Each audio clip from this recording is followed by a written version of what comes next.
So I've just left for the airport. It is around 8 o'clock right now. My flight is delayed by half an hour. It's in the next 4.5 hours. So I think I'm pretty much on time. Let's see how it goes. I just hope there are no more delays and the flight journey is very smooth. Love departure gates. So excited to be here after 8 months. My parents always drop me to the airport whenever I leave for a trip. It's like a tradition in my house. I said bye to them, checked in my bags, completed security and immigration, and I had about 45 minutes to relax. So with my new travel card that I got specially for this trip, I had free lounge access. I also have lounge access with my Make My Trip ICICI credit card as well. So I used that and I relaxed in the lounge for a bit before the flight.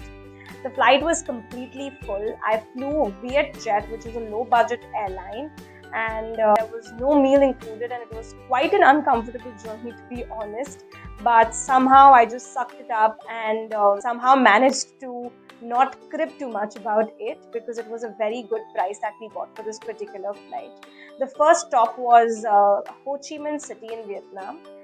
It was about a 5-hour layover, which is pretty long.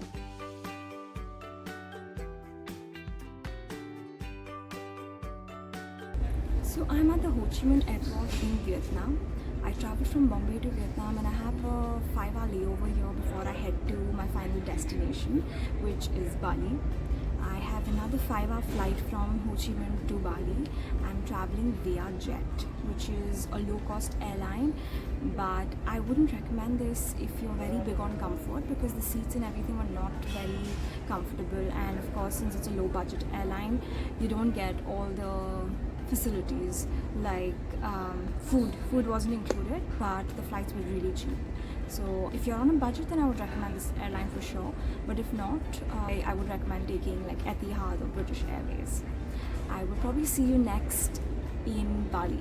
The 5-hour layover didn't seem that long because we had these sleeping chairs to relax. They were actually chairs to just sit on, but a lot of people were sleeping on it, so I decided to rest for a while as well.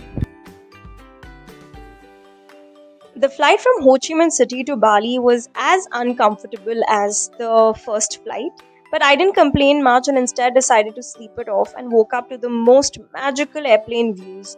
We could see the largest active volcano in Bali called Mount Agun from up above, along with other small active volcanoes. So I think the airplane views totally made up for the discomfort that was caused in this flight. So I don't really have any major complaints because the flight views totally made up for it. So nearly 16 hours of travel later, we finally made it to Bali. At the airport, we had to apply for visa on arrival. The cost for the same is 2,400 INR or 35 USD or 500k IDR, which is the local currency. Here are the list of documents that you will require for visa on arrival. This is the national app that you need to download once you arrive into Bali. You need to upload your vaccination certificate on this app. No other documents are required to be uploaded on this app. All you gotta do is register on this app with your basic information, including your passport number, your full name, your date of birth, and upload your vaccination certificate for approval, and you are good to go. This is a step-by-step guide on how to go about registering for this particular app. You will get an OTP on your phone. Once you get your OTP, you need to just click on register, allow everything, your location, your media files, everything for this app, and finally go to the vaccination part of it, where you will have an option for non-Indonesian citizens.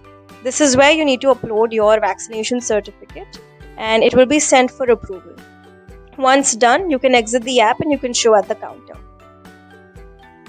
So hello from Bali. The first thing after getting out of the airport that I did was get my currency exchange. I converted USD to IDR, which is the local currency here. Only go to trustable currency exchange places. I went to PT and they gave me a good rate. Then I headed towards my hotel. It was post sunset and I was really tired after a long travel day, so I didn't want to do too much on this night. I just went back to the hotel. I checked in. I stayed in Uluwatu, which is in the south of Bali, the first night. And I had a delicious local Indonesian vegetarian meal which is called nasi goreng. I'll talk about this later. For now, thank you for watching. Do like, share, and subscribe to my channel, and I'll see you next Wednesday.